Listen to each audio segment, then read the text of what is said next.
So in part 1 we talked about how Jon Snow seems to be linked to Ashara Dayne in some way. And in part 2 we talked about how the Promise has no correlation to Jon, but seems to have some sort of connection to Daenerys. And so we put forward an alternative theory, R plus L equals D, and B plus A equals J. But does it work in the timeline of Robert's Rebellion? Well, let's be frank. The Robert Rebellion timeline is a mess. It's front-loaded and back-loaded with events, with nothing happening in the middle, and armies racing around the map at ungodly speeds. What do I mean? Well, this is roughly Robert's Rebellion's timeline.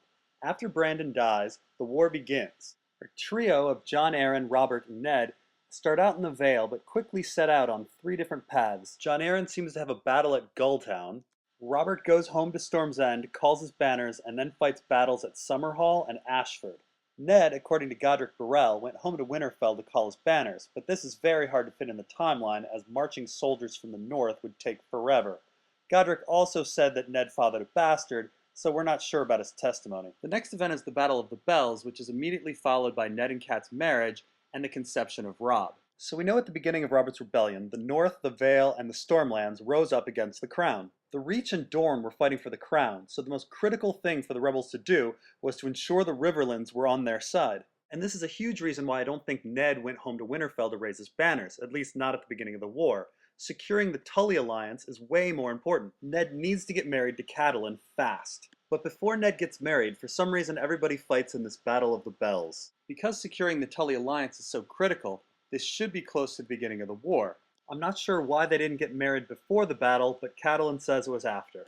Now, I placed the Battle of the Bells in the 3rd month of the war based on the following completely insane travel calculations. So we know in A Game of Thrones, Tyrion and Jon spend at minimum 3 weeks of hard riding to get from Winterfell to the Wall. For the hell of it, I think I'm going to call this distance a wall to fell. We learned in A Dance with Dragons that marching takes twice as long as hard riding. Now yes, we have terrain issues, so I imagine that riding around in the flat Riverlands is quicker than riding around in the north or the Dornish mountains, but let's try to keep this simple for now.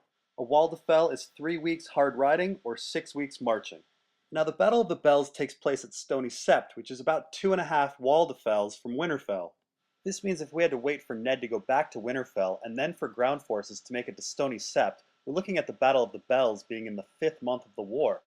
But that doesn't make very much sense, as Dornish forces are said to be marching up the King's Road during the Battle of the Bells, and that distance is only about 1.5 wall to fells. Putting all these calculations aside, it makes no sense that northern forces would arrive at the war before Dornish forces. Simply put, Dorne had a much shorter distance to walk. Time-wise, it makes more sense that Ned was there without his forces, or at least without his ground forces. Cavalry could get there in half the time, which would put the battle in the 3rd month of the war. But Robert was also at the Battle of the Bells, and he had to fight a battle at Summerhall and then Ashford before heading to Stony Sept. This is about 1.5 wall to fells in distance, and if we add on Robert's time in the Vale, we're looking at the Battle of the Bells being in the 3rd month through the Robert calculation. It's still pretty fast, but based on the Dornish movement, Robert's movement, and the urgency of a Tully wedding, the 3rd month seems like a prudent guess. Now supporters of R plus L equals J really like the idea of the Battle of the Bells being in the 3rd month. If Ned and Kat can conceive Robb right after the battle, and Jon is just a little bit younger than Robb, then Jon can be born around the time of the sack of King's Landing. And there's an infamous 1999 email from Martin in which he says that Dany is probably 8 to 9 months younger than Jon. If Dany was conceived right before the sack of King's Landing, that means Jon would be born right around the sack of King's Landing. But here's the thing, that doesn't leave any time for Ned to get to the Tower of Joy. After the sack of King's Landing, Ned marches his forces to Storm's End to lift the siege there. That's about 2/3 of a wall to fell, so that should take about a month by foot. After that, Ned rides through the mountains of Dorne to find the Tower of Joy, which is about a wall to fell, so tack on another 3 weeks. Not to mention it's mountainous terrain, and it's a place he's never been before. So if you subscribe to R plus L equals J, you have to accept that it was a really fast trip to Storm's End and then the Tower. Now what about the alternative? Does it work out? Well, if we accept that Jon was conceived right before the beginning of the war, he'd be born sometime in the 9th month. Ned would have oodles of time to get down to Storm's End, and would have plenty of time to wander the mountains of Dorne searching for the Tower of Joy. But there is a major hurdle to this theory as well. Ned would need to pass off Jon as being 3 months younger than he actually is. After all, if Ned is telling everyone that he broke his marriage vow, he must also be telling them that Jon is younger than Robb. Would anyone buy it? Well, that all depends on how old Jon is when he brings him back. If Dany is born at the Tower of Joy, Jon is 8 to 9 months old at the time. But then Ned has to head to Starfall, back to King's Landing, and then to Riverrun. All in all, about 3 Waldefells. And it's probably slower going with a baby in his arms. The point being, when Ned finally returns to Riverrun with Jon, Jon may be over a year old, with a greater possibility of being passed off as younger. So yes, R plus L equals D, B plus A equals J fits in the timeline. In fact, it fits better than R plus L equals J. Ned actually has time to get to Storm's End and the Tower of Joy. However, it does require Ned to pass off a child as being younger than he actually is. Now, anyone who's spent time with 1-year-olds or children in that age range knows that they can vary greatly in size and development. So while passing Jon off as 3 months younger is a hurdle for Ned, it's certainly in the realm of possibility.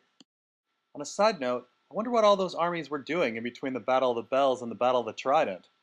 I mean, it's about 7 months of people doing nothing. Ah well, fuck it.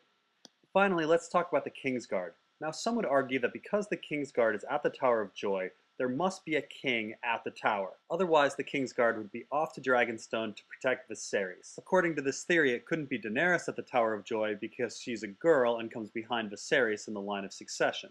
Now, there's many problems with this theory. The Kingsguard have many vows, so there's many reasons for them to be at the tower. I call this the Jaime dilemma. They could have many reasons for being at the tower that are honorable. As Jaime tells us, with so many vows, you're forsaking one vow or the other. Perhaps they're keeping a secret, and that comes before going to Dragonstone. A subset of the Jaime dilemma is the Barristan Dillema. What if you're given an order that goes against protecting the king? Barristan was told to stand aside as Robert fought a boar. The boar killed him. Did Barristan break his vows? Ned didn't think so. So when the Kingsguard are at the tower, they may just be following orders.